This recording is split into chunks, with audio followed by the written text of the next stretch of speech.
जी हाँ, ये कहानी हिजाब पहनकर जहाज उड़ाने वाली भारत की पहली मुस्लिम पायलट लड़की सलवा फातिमा की है। ज़मीन से उड़ते जहाज को देखने वाली लड़की अब जहाज में बैठकर आसमान से ज़मीन की तरफ देखती है। जिस लड़की के पास जहाज में बैठने तक के पैसे न थे, वो आज जहाज की केबिन में बैठने की हैसियत रखती है। लेकिन सलवा फातिमा का यहाँ तक का सफ़र आसान बिल्कुल न था, क्योंकि यहाँ तक पहुँचने के लिए सलवा फातिमा को कदम कदम पर कठिनाइयों का सामना करना पड़ा, क्योंकि इसके लिए उन्हें 50 लाख से भी अधिक रुपयों की ज़रूरत थी और एक गरीब परिवार के लिए ये किसी सपने से कम नहीं था। लेकिन इन सब के बावजूद सलवा फातिमा ने इस कामयाबी को कैसे हासिल किया, आइए आपको तफसील से बताते हैं। बात करीब 2 दशक पुरानी है, जब सलवा फातिमा क्लास 9th की स्टूडेंट थीं। तभी उन्होंने अखबार में पढ़ा कि भारत में केवल 3 महिलाएं ही कमर्शियल पायलट के तौर पर अपनी सेवाएं दे रही हैं और उनमें से एक भी मुस्लिम महिला नहीं थी।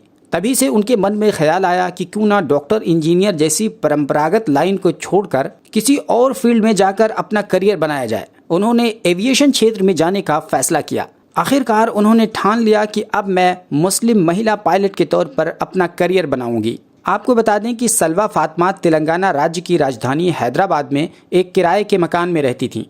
उनके पिता सैयद अशफाक अहमद सऊदी अरब में एक बेकरी में मुलाजिम थे, जिस पैसे से उनके घर का खर्च चलता था। उनकी 3 बहनें और एक भाई सभी पढ़ाई कर रहे थे। तभी उनके पिता सैयद अशफाक अहमद का एक्सीडेंट हो गया और उन्हें इंडिया वापस आना पड़ गया। 3 साल तक पुराने हैदराबाद के मुगलपुरा इलाके में किराए के मकान में रहने के बाद सुल्तान शाही इलाके में एक बार फिर किराए के मकान में शिफ्ट होने का फैसला किया। इस तरह सलवा फातिमा ने सुल्तान शाही में रहकर अपनी उड़ान भरने की कामयाब जिंदगी की शुरुआत की। सलवा फातिमा ने 2004 में हाई स्कूल तक की तालीम हैदराबाद के मलकपेट में स्थित न्यू आयजा स्कूल से मुकम्मल की और 2006 में उन्होंने इंटरमीडिएट की तालीम मेहदीपट्टनम के एक कॉलेज से हासिल की। सलवा फातिमा की माली हालत अच्छी नहीं थी कि वो पायलट बनने जैसा ख्वाब पूरा कर सकें, लेकिन सियासत डेली न्यूज़ संस्थान की मदद से मार्च 2013 में उन्होंने CPL यानी कमर्शियल पायलट लाइसेंस हासिल कर लिया। इस दौरान सियासत डेली न्यूज़ ने लगभग 18 लाख रुपए की भारी भरकम रकम सलवा फातिमा की तालीम पर खर्च किया। सलवा फातिमा ने कमर्शियल पायलट लाइसेंस तो ले ली, लेकिन अभी मंजिल बहुत दूर थी, क्योंकि उन्हें मल्टी इंजन एयरलाइंस में काम करने के लिए लगभग 35 लाख रुपयों की ज़रूरत थी, जो सलवा फातिमा जैसी मध्यम वर्गीय परिवार के लिए बिल्कुल भी मुमकिन नहीं था। इसी दौरान 2013 में सलवा फातिमा की शादी कर दी गई और वो इतनी पढ़ाई करने के बावजूद पैसे की तंगी के कारण 2 साल तक अधूरे में लटकती रहीं। तभी 2015 में कुछ ऐसा करिश्मा हुआ कि उस टूटते सपने को एक पंख मिल गया। हुआ कुछ यूं कि एक न्यूज़पेपर के रिपोर्टर ने महिला दिवस के मौके पर सलवा फातिमा का इंटरव्यू किया और उनसे पूछा कि आप इतनी पढ़ी लिखी होने के बावजूद खाली क्यों बैठी हुई हैं।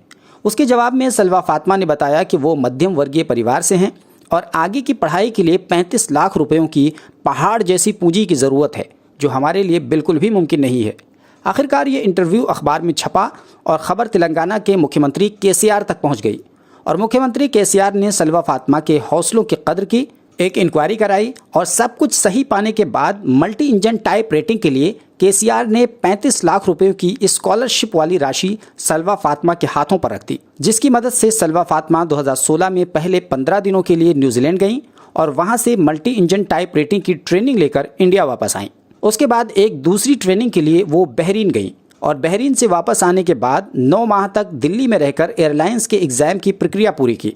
उसके बाद ही 2018 में उन्होंने इंडिगो एयरलाइंस में पायलट की नौकरी के लिए अप्लाई कर दिया। आखिरकार सलवा फातिमा एक पायलट के तौर पर सेलेक्ट कर ली गई।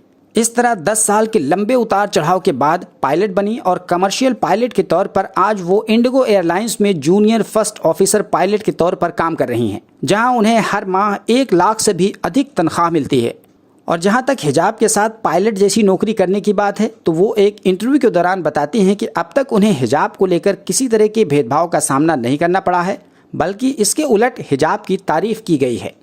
फिलहाल सलवा फातिमा 34 साल की हैं और उनकी एक बेटी भी है और वो खुशी खुशी अपने शौहर के साथ ससुराल में रहकर रोज़ाना आसमान की सैर करती हैं। तो ये थी सलवा फातिमा के सपनों की उड़ान की कहानी। आपको कैसी लगी हमें कमेंट बॉक्स में ज़रूर बताएं और चैनल पर हमारे नए आए हैं तो प्लीज़ ज़रूर सब्सक्राइब